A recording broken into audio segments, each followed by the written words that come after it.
cool moment yesterday in the Oval Office when the president announced that there was an agreement with the Houthis.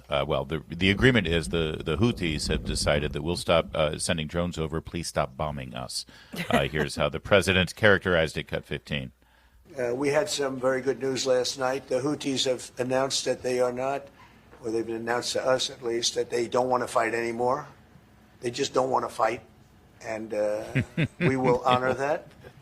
And we will stop the bombings.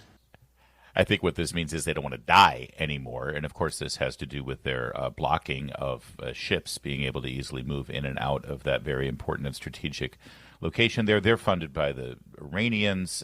They hate the Israelis and the Jews. It's complicated. But one thing that has been resolved is they're going to stop messing with U.S. ships. Between that decision yesterday and also the Supreme Court decision to lift that block on the transgender policy at the Pentagon, we wanted to touch base with an expert. So we got one. He's the chairman of the board of directors for Veterans on Duty, Jeremy Hunt, former military intelligence officer with the Army. Good morning, Mr. Hunt. Thanks for joining us. Good morning. Thanks for having me. I want to get to the Houthi thing second, actually. Let's start with the transgender policy because we're told that this is going to be devastating for people in the military in terms of cohesion, in terms of morale, that there's going to be brothers and sisters who are serving shoulder to shoulder right now with people who are now waking up this morning out of a job, and that can be unnerving for people in the rank and file. Can you sort of shed some light on this and sort of talk us through exactly what's going to happen? Well, of course, there are those on the left that want to cast this kind of doom and gloom picture of, oh my goodness, what could happen here?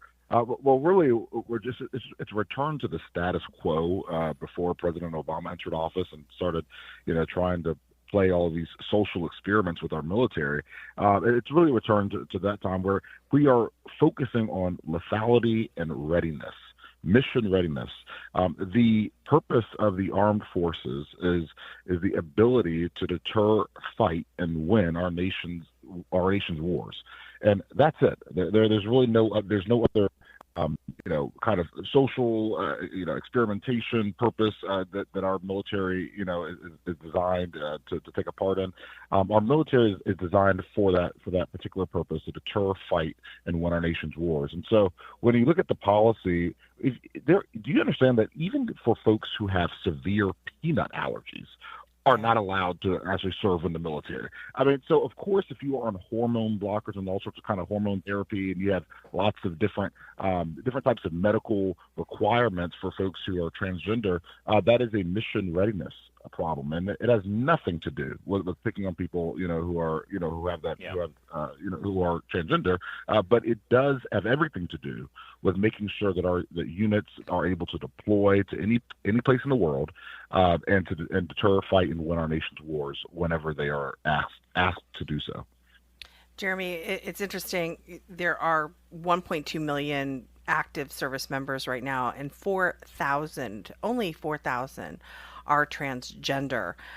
So it affects a very small percentage of the military. Yet the policy in the military, and I don't think a lot of people realize that the military was willing to actually provide for free transgender surgeries.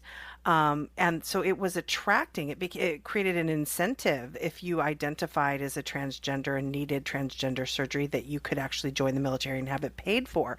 So that's also a problem within the military, that it would potentially grow. This population of transgender service members would potentially grow because of the services offered to these people. Isn't that correct? That's exactly right. I mean, under President Obama and returned under President Biden, there was this, this really an incentive here that we will pay for your gender transition surgery. We will pay for all the hormone therapy. Those are American tax dollars not going towards weapons and equipment and unit readiness for war. Instead, going to quite expensive medical procedures for individuals in that category. And so that is something that has not been done before, prior to the Obama years and the Biden years, and it is something that for many of us who care deeply about our military and our men and women who are serving, we want them to have the best resources. We want them to be the most prepared so that they can deploy anywhere in the world at the drop of a dime and be able to execute their mission and not focused on these kind of pet political projects by certain individuals who held the White House in years past. Has it been announced? Because you're right, it goes back to the Obama administration, which means over 10 years ago and over 15 years ago, I believe, is when this policy first got put in. That means theoretically you could have people who have 15 years experience in the military of these 4,000 people who are now, what is their disposition? Will they be honorably discharged? Will they be reassigned? What is going to happen? Well, of course, we'll have to see, exactly how Secretary Hegseth kind of rolls all this out and how it will ultimately be executed. But we have to remember, I mean, as I mentioned before, if you have a peanut allergy, you can't serve in the military. If you have if you have certain issues where I remember when I was serving, one of the big things was folks thought that I just have a little minor dental problem. Well, if you are in a higher dental category where your teeth are going to require a lot of issues, and you also can't deploy. I mean, there are so many. The thing about service is that service is not a right. It is a privilege, and that is something that Secretary Hegseth has been really doing a great job of really instilling back into our military. Yeah, no, I understand that. I just they were let in, and now I just was curious what their disposition would be now that the policy has changed. Let's get to the Houthis here. It's amazing to me that the media has not really focused. We have a lot here. We've talked about it quite a bit, but our military has been under constant attack since October 7th from the Houthis. It's remarkable that our Navy has not suffered more casualties and more damage. What do you make of the finally the what appears to be a temporary resolution on this because the Trump administration finally fought back? Yeah, that's exactly right. I mean, this is huge, great news for the United States and indeed the world. I mean, the Houthis, and just for those who are just will needs a little more context. The Houthis have been, as you said, have been attacking literally since October 7th. They are funded by Iran. They are equipped by Iran, and they have been really a strategic mission to block international shipping lanes and shipping routes that are key to make sure that we are able to get our products across the seas and to also receive different products. And all of Europe, by the way. Europe uses those shipping lanes even more than the U.S. does.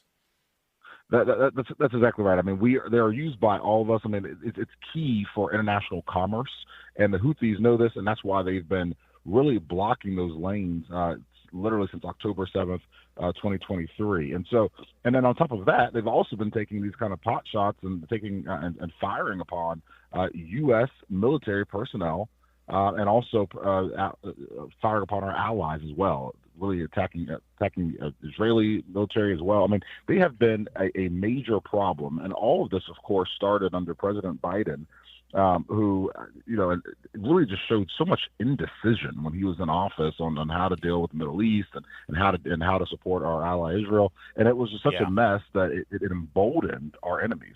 And so that's why Iran has been funding the Houthis and supporting them. So now, the great news is that now we have a President Trump, who was determined, as he got into office, that we are going to end the threat of these Houthis, and he's been firing precision strikes upon their bases, and now we are seeing the results of that determination as they have now capitulated and said, "Listen, we are no longer going to fight." Weak leadership gets Americans killed and our allies killed, and that's one thing sadly we learned all too well under Biden. Hey, well done. Thank you for joining us, Jeremy Hunt of Veterans on Duty. Thank you, sir. Thanks for having me.